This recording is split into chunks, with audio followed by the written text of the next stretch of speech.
FIFA 2022 खिताब से सिर्फ एक कदम दूर फ्रांस सेमीफाइनल में 2-0 से जीतकर मोरक्को को किया विश्व कप से विदा। नमस्कार दोस्तों, फ्रांस और मोरक्को के बीच खेले गए मैच की हाइलाइट्स लेकर हाजिर हूँ। अगर ये वीडियो पसंद आए तो एक लाइक कीजिएगा और चैनल को सब्सक्राइब कीजिएगा। फ्रांस सेमीफाइनल जीत गया। अब खिताब से वह सिर्फ एक मैच और 90 मिनट दूर है, जहां उसके रास्ते में मेसी की अर्जेंटीना खड़ी है। सेमीफाइनल में उसने मोरक्को को 2-0 से मात दी। कोलाहल, हुनकार और जोश से लबरेज गूंजती आवाजें बीती रात मानो फीफा विश्व कप के सेमीफाइनल पर पूरी तरह हावी थी। सेमीफाइनल एक ऐसे खेल का जो पहले से ही दांव पर बहुत कुछ लगा हुआ था। सेमीफाइनल मैच में ऐसा उत्साह और एक तनाव भी था जो आमतौर पर विश्व कप में होता नहीं है। खेल के बहुत ही मामूली क्षणों में भी मोरक्को के हजारों समर्थक एक साथ ऐसे चिल्ला रहे थे, गो मोरक्को गो, मानो अपनी आवाजों से आकाश को भेद देना चाहते हो। मामूली से थ्रो इन से लेकर सिर्फ फ्रांस के पेनल्टी एरिया में बॉल आ जाने भर पर वे चिल्ला उठते थे। मोरक्को के समर्थन की आवाजें लगातार गुंजायमान थीं, जिनके सामने उत्तरी गोल की तरफ फ्रांस के समर्थकों का एक छोटा सा हिस्सा कुछ आशंकित नजर आ रहा था।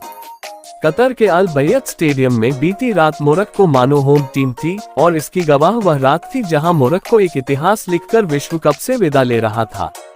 मोरक्को के कोच वलीद रिग्रागी ने सही ही कहा, पूरी दुनिया आज इस मोरक्को टीम पर गर्व महसूस कर रही है, क्योंकि हमने खेल में जी जान लगा दी, हमने ईमानदारी से खेला और दुनिया को दिखा दिया कि मेहनत का नतीजा क्या होता है। इसमें कोई शक भी नहीं कि मोरक्को की मेहनत और जीतने की उनकी इच्छा साफ नजर आई, लेकिन फ्रांस की करीने से गढ़ी टीम, खेल की बारीकियों से खेलते उनके खिलाड़ी और विशेष फ्रेंच टच के सामने सिर्फ इतना ही काफी नहीं था कि मोरक्को उस फ्रांस को मात दे सके, जिसने 2018 के विश्व कप में जीत हासिल करने के बाद भी अपनी प्रतिभाओं को निखारने का ऐसा सिस्टम बनाया है जो विश्व फुटबॉल के लिए एक मिसाल बन गया है। इसीलिए मोरक्को के कोच ने कहा कि सिर्फ करिश्मे से विश्व कप जैसे टूर्नामेंट नहीं जीते जाते। खेल के पहले 5 मिनट में ही साफ हो गया था, विश्व कप में एक तरह से सपनों के पंखों पर सवार होकर आखिरी 4 में पहुंचे मोरक्को के लिए यह मैच आखिरी होगा। फ्रांस के सेंटर बैक राफेल ने दाईं तरफ से गीजमैन को पास दिया और वे मोरक्को की रक्षा पंक्ति को भेदते हुए बॉल को अपने साथ लिए आगे ले गए और उन्होंने एम्बापे को एक शानदार क्रॉस दिया। उनके शॉट को रोकने की कोशिश तो हुई, लेकिन गोल पोस्ट के बाईं तरफ से अंदर दाखिल हो गई। इस बढ़त के बाद फ्रांस ने मानो तय कर लिया था कि अब मोरक्को को संभलने का मौका ही नहीं देना है। हालांकि दूसरे हाफ में मोरक्को काफी संयमित नजर आ रहा था, लेकिन 79वें मिनट में फ्रांस ने एक और गोल मारकर मानो तय कर दिया कि विश्व कप पर कब्जे से वह बस 90 मिनट दूर है, जहां बीच में मेसी की अर्जेंटीना सामने खड़ी होगी। फ्रांस के कोच ने सही ही कहा कि यह कोई आसान जीत नहीं थी। उन्होंने कहा कि हमने शानदार खेल दिखाया और अनुभव हमारे साथ था।